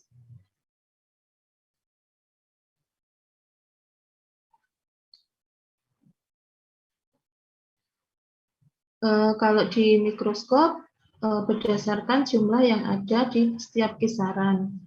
Kalau yang di sedimentasi ini jumlahnya itu dihitung dari pada tiap waktu-waktu tertentu tadi, sampelnya diambil dengan pipet, kemudian dituangkan dalam gelas arloji, dalam cawan penguap, ya, kemudian kita uapkan, diperoleh serbuk kering. Nah, sedimen serbuk keringnya itu yang ditimbang itu nanti sebagai frekuensinya pada setiap waktu tertentu, nanti bisa dihubungkan antara diameter dan frekuensinya. Nah, frekuensinya itu dari residu yang ditimbang ya, berat serbuk kering dari hasil penguapan.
Ya, maaf, tadi saya tinggal telepon sebentar.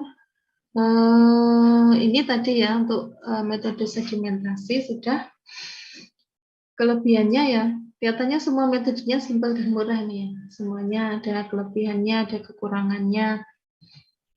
Cuma di sini kekurangannya untuk metode sedimentasi dilakukan pada konsentrasi yang rendah. Tadi suspensinya konsentrasi 1-2%, ini encer. Kemudian suspensinya diberi deflocculating agent, ya ini kok hilang ini. Berbacanya, ini harusnya deflocculating agent, itu untuk mencegah agregasi partikel. Kalau masih ingat di sistem flokulasi dan deflokulasi, flokulasi ini kan sangat cepat mengendap, tapi kalau deflok kan lambat ya. Ini dibuat sistem terdeflokulasi supaya proses sedimentasi terjadi lambat. Nah, mencegah juga agregasi partikel, karena kalau nanti partikelnya agregasi, ukurannya meningkat, ya pasti sedimentasi akan terjadi lebih cepat.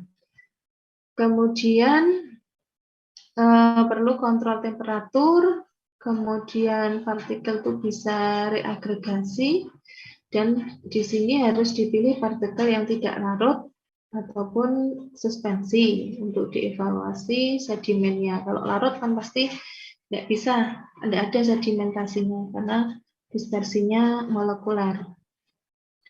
Kemudian metode konduktivitas, ini menggunakan coulter-counter.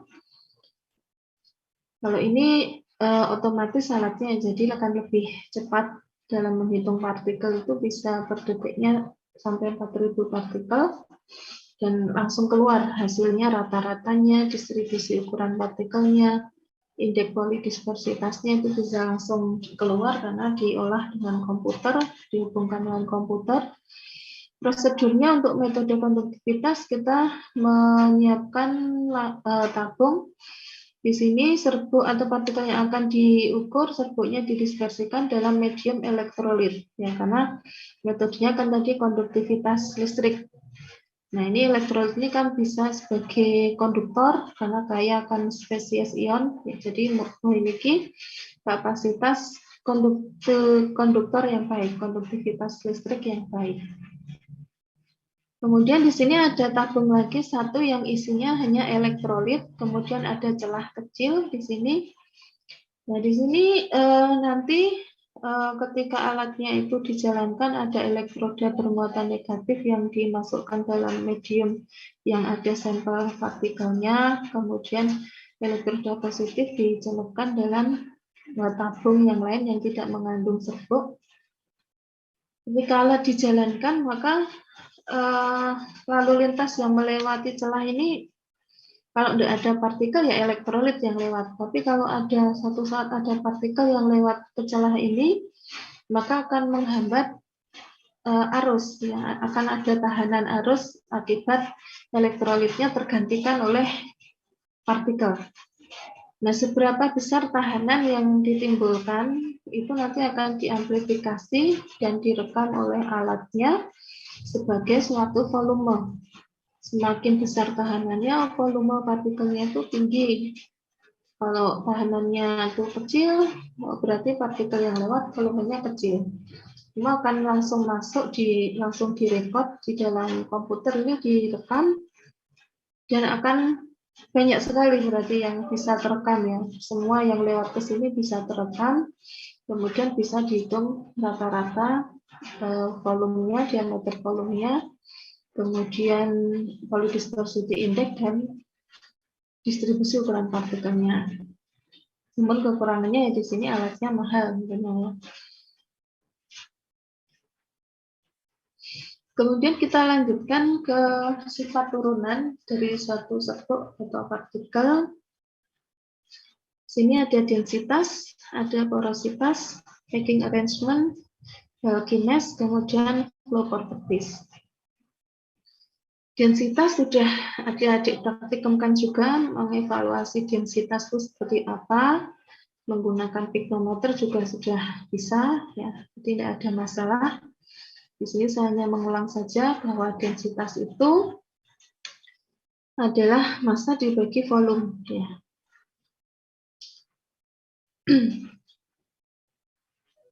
Berat dibagi volume. Kalau W itu berat ya, M kali G. Nah, di sini volume serbuk ini bisa dibedakan menjadi bulk volume, tap volume, dan juga true volume. Bulk volume itu seperti apa? Bulk volume itu kalau kita menuangkan suatu serbuk dalam suatu wadah. Ini pasti kan susunannya akan renggang, ada celah-celah ruang kosong di antara partikel. Nah, ini yang disebut sebagai bulk volume. Kemudian begitu dilakukan pengetapan atau pengetukan, kita ketuk-ketuk, nah ini akan menata diri lagi. Partikelnya menata diri sehingga space kosongnya itu akan tereduksi, tapi tidak hilang total. Sehingga volumenya akan turun karena dia mengalami pengetukan yang disebut sebagai tap volume. Yang disebut bulk density itu adalah W dibagi volume bulk. Ya, ini ketika pertama dituang tadi masih banyak celah-celah kosongnya, ini disebut volume bulk tadi untuk membagi. Nanti menghasilkan bulk density. Kemudian volume yang dihasilkan setelah pengetapan, di sini kalau diganti volume pengetapan akan dihasilkan tap density. Nah, kemudian void atau celah antar serbuk ini besarnya adalah bulk volume dikurangi true volume. True volume itu adalah volume serbuknya tanpa adanya celah sama sekali. Nah, ini nanti yang disebut true volume. Nah, true volume nanti bisa ditentukan dengan pignometer. Nah, ini sudah adik-adik praktikumkan juga, sudah tidak ada masalah. Nah, ini beruntung ini sudah dapat kesempatan praktikum Farvis Luring. Ini yang semester 7 itu kemarin formulasi sirup. Nanti semester atas masih menggunakan lagi evaluasi BJ itu. Di formulasi sirup, sediaan liquid, mengevaluasi BJ. Nah, mereka tidak pernah praktikum ini Farvisnya. Ketemu Pigno bingung, cara pakainya gimana ya Pigno untuk menentukan BJ. Ini Anda beruntung bisa praktikum, jadi lebih ada gambarannya. Pegang alatnya tidak grogi. Ini sampelnya dimasukkan kemana, ini bingung. Nah, ini true density. Ini serbuk yang tanpa pori. Tadi ya, berat serbuk dan true volume serbuk. Dievaluasi menggunakan Pigno. Nah, ini contoh saja kalau ingin menentukan berat jenis nyata suatu serbuk. Nah, pasti di praktikum juga sudah melakukan mungkin mengevaluasi density Guthrie atau parafin ya, saya lupa karena saya tidak ikut praktikumnya. Pastinya ya sudah bisa ya menghitungnya. Kalau sampelnya diganti serbuk, diganti parafin, diganti Guthrie, atau yang lain sudah tidak ada masalah. Kemudian cara menghitung atau menentukan bulk density itu seperti apa? Ya, kita pertama serbuk kita timbang, kemudian kita masukkan dalam gelas ukur. Nah, maka density-nya itu adalah beratnya tadi dibagi volume yang terbaca di gelas ukur. Untuk tap density, serbuk tadi yang ditimbang dimasukkan dalam gelas ukur, tadi yang untuk bulk density-nya volumenya segini. Begitu dilakukan tapping, ini ada alatnya juga di lab untuk mengevaluasi tap density. Kalau dinyalakan mesinnya, maka dia akan mengetuk tabung reaksinya ini ya, gelas ukurnya ini, sehingga nanti akan menghasilkan volume manfaat tap density, turun volumenya. Akan terbaca volume baru ini nanti digunakan untuk menghitung tap density. Kemudian ada porositas, ya ini adalah void ataupun rongga-rongga yang ada dalam suatu permukaan material. Nah, celah-celah ini menentukan porositasnya. Nilainya antara 0 sampai 1 atau kalau di persentase ya 0 sampai 100%. Pengukuran porositas bisa dengan metode tapping, kemudian ada metode-metode lain ini yang tidak saya jelaskan lebih lanjut. Ya, kalau ingin mengetahui persisnya bisa adik-adik cari sendiri. Kemudian Porositas ini dihitung dari void volume dibagi dengan bulk volume. Nah, void volume itu apa? Void volume itu ya bulk volume dikurangi true volume. Itu adalah celahnya. Karena true volume ini hanya menghitung volume serbuk tanpa ada celah ataupun ruang kosong di antara partikelnya. Dibagi dengan bulk volume. Ini menghasilkan porositas. Kemudian packing arrangement ya. Packing arrangement di sini tadi bulkiness ini juga mempengaruhi pemilihan wadah ya. Tadi ada partikel itu kalau dimasukkan dalam wadah itu meruah tadi ya contohnya. Ini juga di praktikum liquid. Ini ada yang bikin sirup kering amoksisilin, dry sirup.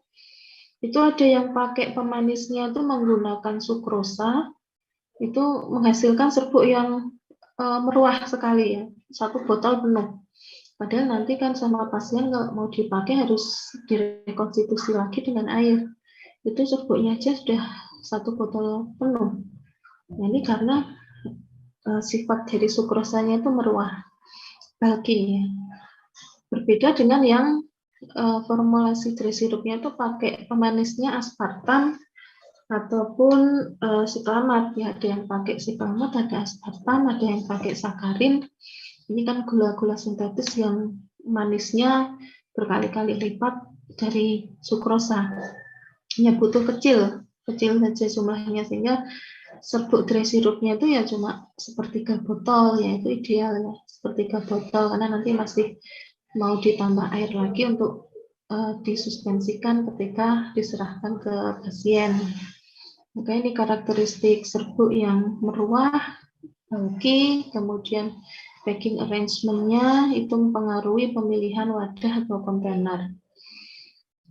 Di sini kalau kita punya suatu serbuk dengan partikel ideal ya, ukurannya seragam, bulat, semua bola semua, itu maka akan membentuk, ada kemungkinan membentuk dua macam packing. Yang pertama adalah yang kubik ini ya, yang loose packing. Yang kedua yang closed packing atau rombohedral. Mereka akan menata diri otomatis ya, bisa dengan dua bentuk ini. Namun kalau secara real, ya ini karena ukuran partikel itu bervariasi, bentuknya juga berbeda-beda, ada kemungkinan yang kecil ukurannya itu akan menyelip di celah-celah yang kosong ini, sehingga packingnya itu akan lebih mampet daripada yang rombohedral ini, sehingga memiliki nilai porositas lebih kecil dari 26%. Dan juga yang agregat, bentuknya agregat. Nah, agregat atau flokulat itu biasanya longgar ya, agregat yang longgar, sehingga bisa jadi porositasnya lebih besar dari yang kubik packing. Ada berbagai macam kemungkinan. Ini adalah pendekatan untuk menggambarkan kalau ideal ukurannya itu seragam sama semua, kemudian bentuknya juga ideal sferis. Tapi kalau realnya ya pastinya tidak akan ada yang seperti itu. Nah, ini tadi contoh bulkiness ya, ini untuk kalsium karbonat. Contohnya itu density, bulk density-nya bervariasi mulai 0,1 sampai 1,3, 13 kalinya. Maka ada kemungkinan yang density-nya itu 1,3 membutuhkan kontainer 13 kali lebih besar daripada yang density-nya 0,1. Maka ini menentukan sekali nanti mau pilih kemasan yang seperti apa ya. Kemudian sifat alir di sini, sifat alir dipengaruhi oleh ukuran, bentuk, tadi adalah sifat fundament dari suatu partikel. Selain itu juga dipengaruhi oleh porositas, kelembapan, dan juga densitas. Nah, makanya kenapa kalau mau bikin tablet, misalkan dengan granulasi basah itu setelah dikeringkan perlu kelembapannya itu memenuhi syarat kelembapan granul. Ya, karena nanti kalau tidak memenuhi syarat akan mudah ditumbuhi jamur, terkontaminasi mikroba, Karena air ini kan menjadi media tumbuh mikroorganisme, baik bakteri, jamur, kapang, kamir. Kemudian selain itu juga berpengaruh di sifat alir. Maka perlu granul untuk diproses menjadi tablet itu memiliki kadar lembab tertentu. Nah, karakteristik serbuk sendiri dibedakan menjadi dua, yaitu free flowing dan kohesif. Ya, kohesif itu sticky. Ini bisa terjadi pada partikel yang bentuknya mungkin bergerigi. Ya. Bergerigi itu kalau mengalir bisa saling mengunci, atau mungkin partikel yang sangat halus, fine particle. Nah, ini kalau masuk ke mesin cetak, dimasukkan lewat hopper corongnya mesin cetak tablet itu dimasukkan ke situ akan bergesekan antara partikel dengan partikel, partikel dengan alat, dinding alat. Nah, ini bisa menimbulkan gaya elektrostatik. Nah, kalau masih ingat dulu di SD kan kita sering ya menggunakan penggaris, digosok ke rambut, kemudian bisa menarik serpihan kertas. Itu kan contoh gaya elektrostatik. Nah, itu juga bisa terjadi di serbuk yang fine, terutama yang halus. Itu kalau saling bergesekan bisa memiliki atau timbul gaya elektrostatik yang menyebabkan sifat alirnya nanti jadi jelek. Makanya perlu digranulasi untuk memperbaiki sifat alirnya. Nah, ini contoh dari mesin cetak tablet. Ini mesin cetak tablet yang manual. Di lab kita punya dua macam mesin cetak, ada yang manual seperti ini, ada yang otomatis. Kalau yang otomatis ya tinggal pencet nanti keluar udah jadi tablet ya. Jadi kalau yang manual ini perlu kita putar rodanya jeglek-jeglek ya, ini untuk menurunkan punch. Punch ini untuk mengempal. Ini hopper yang bentuknya seperti corong untuk masuk serbuk. Serbuknya dimasukkan ke sini, kemudian mengisi dye. Ya di sini serbuk dicetak di sini, nanti dye-nya ini bisa bervariasi ya. Bisa kalau tabletnya tuh pengennya yang biasa-biasa aja ya bulat. Kalau mau bentuk bintang atau bentuk-bentuk hewan seperti vitamin anak-anak itu, maka yang dye-nya ini yang dibuat bervariasi sehingga nanti tabletnya bisa berbentuk macam-macam. Ada misalkan sakatonik ABC, multivitamin anak itu ABC hurufnya. Maka tergantung di bentuk dye-nya di sini. Ketika memutar roda itu akan menurunkan punch, serbuk ditempa menjadi mampat, keluar sudah jadi tablet.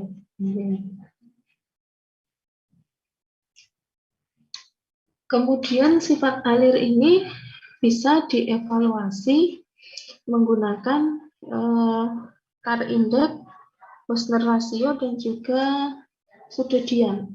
Angle of repose ini Sudodian. Nah, sifat alir nanti juga adik-adik akan pelajari lagi ketika mendapatkan mata kuliah teknologi solida, formulasi tablet. Evaluasi sifat alir ini akan penting sekali hubungannya dengan penentuan metode pencetakan tablet. Apakah serbuknya itu nanti akan bisa langsung dicetak langsung, atau harus digranulasi basah, atau harus granulasi kering dulu sebelum dicetak. Ini tergantung pada karakteristik sifat alirnya. Kalau serbuknya sudah memiliki sifat alir yang baik, maka bisa langsung dicetak. Tapi kalau sifat alirnya tidak baik, tidak memenuhi, maka perlu dilakukan granulasi untuk memperbaiki sifat alirnya. Bisa dipilih granulasi basah, bisa dipilih granulasi kering, tergantung karakteristik obatnya. Kalau obatnya itu nggak stabil ketemu air, misalkan hidrolisis ketemu air, ya jangan pilih granulasi basah. Kemudian kalau nggak kuat pengeringan, karena nanti di granulasi basah itu ada pengeringan di oven, suhu panas nggak kuat dan aktifnya, ya jangan di granulasi basah.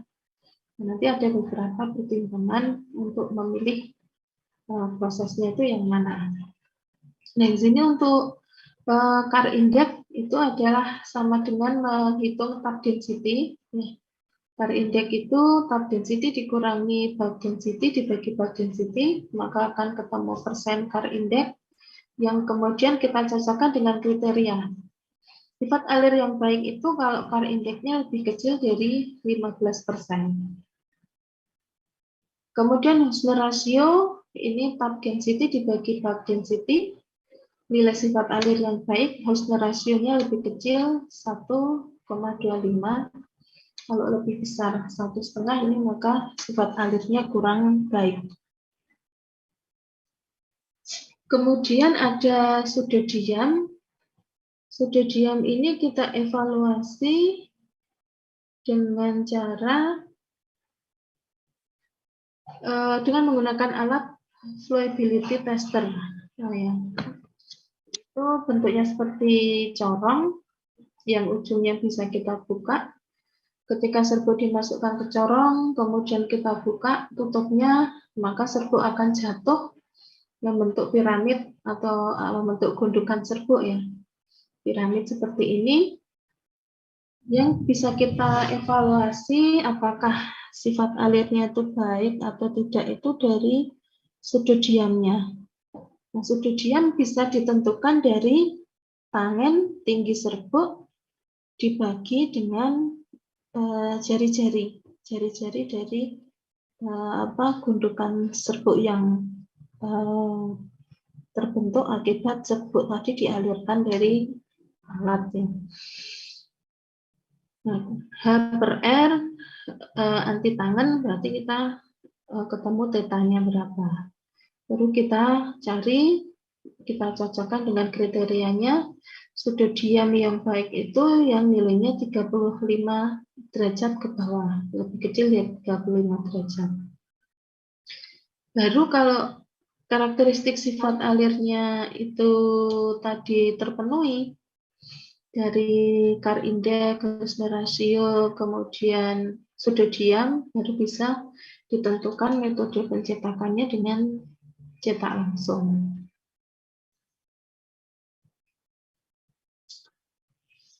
Jadi saya kecilkan karena ternyata ada audionya ya. Ini tambahan saja untuk menentukan surface area. Metode untuk menentukan surface area ada metode adsorpsi, ada air permeability. Nanti bisa dibaca lebih detail di buku Martin. Ini hanya sekilas saja saya singgung di sini bahwa di metode adsorpsi ini ada metode solute adsorption, di mana di sini kita mengabsorpsikan suatu solut di dalam permukaan serbuk yang akan kita ketahui surface areanya. Nah, solutnya ini adalah suatu molekul yang kecil ukurannya, jauh lebih kecil dari serbuk yang akan kita ukur, kemudian nanti akan terabsorpsi di permukaannya. Jumlahnya berapa yang terabsorpsi dikali dengan surface area per satu molekul, tentunya ini sudah diketahui ya, surface areanya per molekulnya, karena ini yang digunakan untuk diabsorpsikan pada permukaan untuk melakukan pendekatan berapa kira-kira luas permukaan partikel yang besar. Sehingga nanti bisa diketahui spesifik surface area dari serbuk yang akan dievaluasi. Kalau metode gas adsorpsi di sini didasarkan pada prinsip mengetahui volume gas yang diabsorpsi per gram serbuk. Nah, nanti jumlah gas yang terabsorpsi itu bisa menggambarkan surface areanya.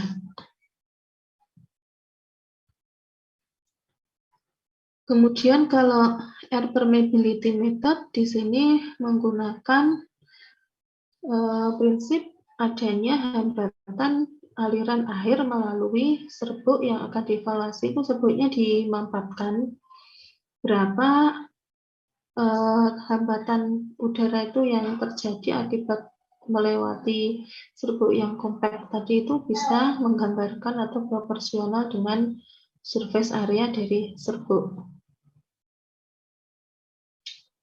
Kemudian ini aplikasinya ya tadi, salah satu dari penelitian saya membuat nanopartikel kitosan, suspensi, ini menggunakan DLS tadi, direct light scattering, akan langsung menghasilkan pola distribusi dari partikel sampelnya, itu seperti apa, rata-rata ukurannya, dan juga volume dispersity index-nya. Sehingga bisa tahu, oh ini partikelnya seragam atau tidak dari volume dispersity index. Kemudian di bawahnya adalah gambaran tampilan dari nanopartikelnya di bawah mikroskop elektron. Ini terlihat partikelnya kecil-kecil, bulat-bulat nih. Ini dievaluasi dengan TEM, Transmission Electron Microscopy. Kalau TEM itu untuk sediaan liquid, kalau SEM untuk yang serbuk, ya kering. Kemudian ini yang aplikasi sifat turunan serbuk tadi ya, sifat alir, ini banyak digunakan nanti pada formulasi tablet untuk menentukan metode pencetakan.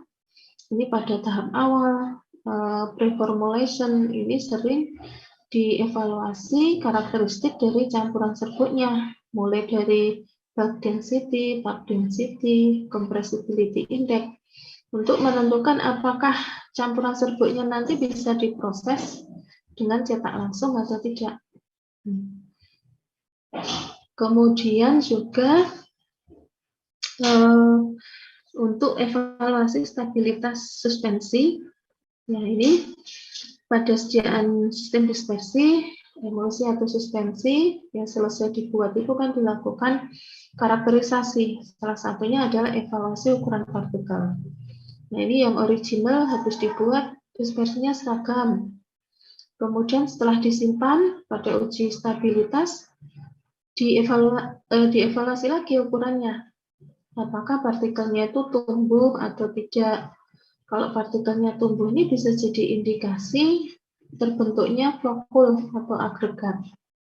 Nah, flokul atau agregat ini dalam emulsi terutama ya, lama-kelamaan mungkin awalnya cuma antara partikel itu menggabung, tapi tidak menyatu.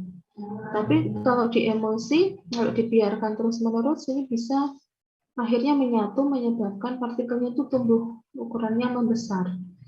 Kalau dibiarkan terus, ya nanti minyaknya akan menyatu satu dengan lain, menjadi dua fase lagi yang terpisah. Nah, ini bisa jadi indikasi ketidakstabilan dalam sistem dispersi ukuran partikel ini. Dan nanti juga seringnya terkait juga dengan viskositasnya. Ya, biasanya terkait dengan viskositas. Kalau dispersinya itu misalkan setelah selesai dibuat kan ini dikarakterisasi ukuran, viskositas. Setelah disimpan kok viskositasnya menurun. Setelah dikorelasikan dengan hasil evaluasi partikel, partikelnya membesar. Berarti kalau partikelnya membesar, ini jumlah partikelnya akan semakin sedikit. Jadinya viskositasnya akan turun. Berbeda dengan tadi ketika masih selesai dibuat, ini kan jumlah partikelnya seragam, homogen. Ini viskositasnya masih tinggi. Lama-kelamaan menurun karena jumlahnya berkurang akibat partikelnya bergabung. Ini bisa jadi memperkuat ya, data ukuran partikel itu bisa terkait dengan parameter yang lain untuk sebagai indikator stabilitas suatu sistem dispersi. Nah, mungkin untuk materinya itu yang bisa saya sampaikan. Ini ada beberapa pertanyaan, nanti silahkan dibaca sendiri.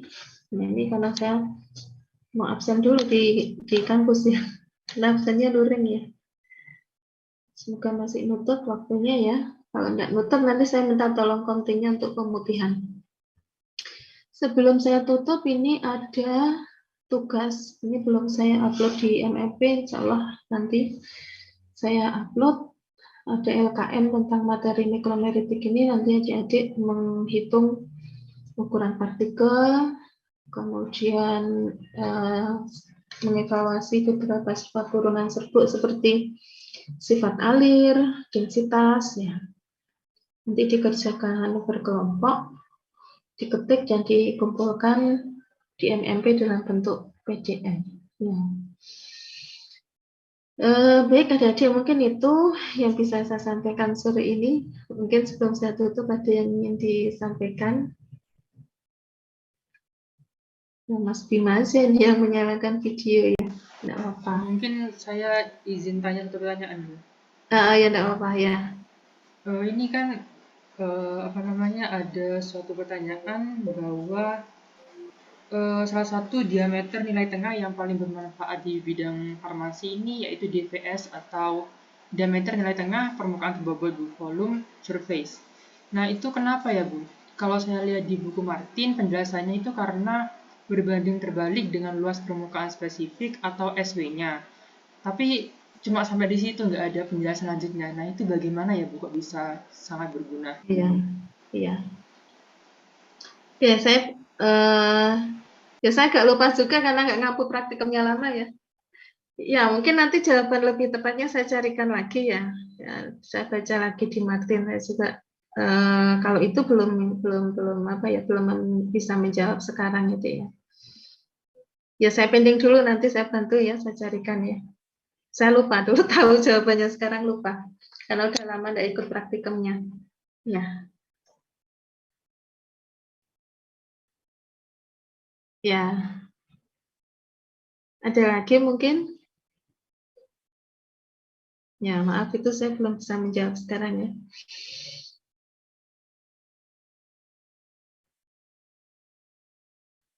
Sudah? Tidak ada? Ya, oke. Kalau tidak ada mungkin saya cukupkan itu dulu. Nanti PR buat saya ya Mas, pertanyaannya insya Allah saya carikan minggu depan. Semoga kita sudah tahu jawabannya. Untuk materi sore hari ini mungkin saya cukupkan sekian. Kurang lebihnya minta maaf. Semoga ada manfaatnya untuk adik-adik semuanya. Baik, saya tutup. Terima kasih. Selamat sore. Assalamualaikum warahmatullahi wabarakatuh. Waalaikumsalam warahmatullahi wabarakatuh. Terima kasih, Bu. Ya, sama-sama.